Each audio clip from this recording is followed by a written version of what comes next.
Rusia amenință Marea Britanie cu represalii. Diplomații ruși susțin că guvernul de la Londra sprijină escaladarea războiului din Ucraina prin furnizarea de drone armatei Kievului pentru a lovi teritoriul rus. Noaptea trecută, ucrainenii au lansat un nou atac de amploare asupra Rusiei. Pe de altă parte, CNN a primit acces în premieră la un sistem Patriot aflat pe teritoriul ucrainean, care a rămas fără stocurile de rachete interceptoare.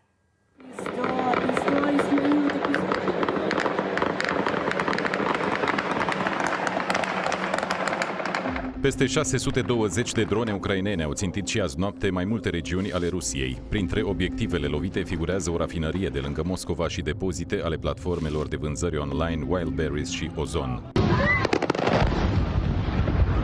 Din cauza raidurilor dronelor ucrainene cu impact drastic asupra calității vieții, atmosfera din Rusia este tot mai tensionată. Unii analiști vorbesc de un mare potențial pentru proteste de stradă, mai ales că se apropie alegerile legislative. Alții sunt însă mai sceptici. The Russian society is very much based on fear. There's a quote about Russians that there's this learned indifference, which is not only happening in the Putin era, but it's through the generations. Most of the population, they try to live a life as if there is no war. Pe de altă parte, noi bombardamente rusești au ucis azi noapte 10 oameni în Harkov și 2 în Zaporojie. Ucraina se confruntă cu o penurie de rachete interceptoare pentru sistemele Patriot capabile să doboare rachetele balistice ale rușilor. Look up the empty launch canisters there.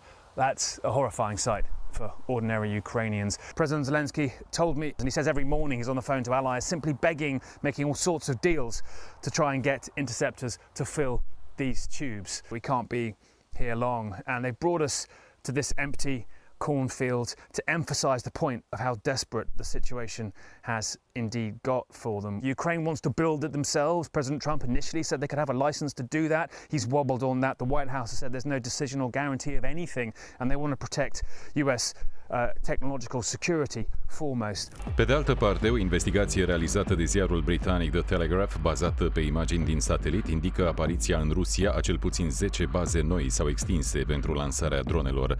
Unele drone rusești ar putea zbura până la 1000 de kilometri. NATO is getting very concerned about the number of incursions into its airspace, and NATO says that level of activity has gone up by about 30% this year. So, there are a number of hotspots in all of this. One hotspot is Romania. Quite a lot of incursions have taken place in Romania, about 33 in the last 12 months, partly because the Russians are going for the Danube ports that the Ukrainians use, and when they go off track, they sometimes end up in Romania. Why is Putin doing it? Well, I think there's three main reasons. One, to expose the defence. One way of pressuring defences is to keep on testing them, see what they've got. But a second reason is more political, to normalise the pressure, to make this into something that happens so often that NATO starts to relax. And then the third reason is sheer intimidation.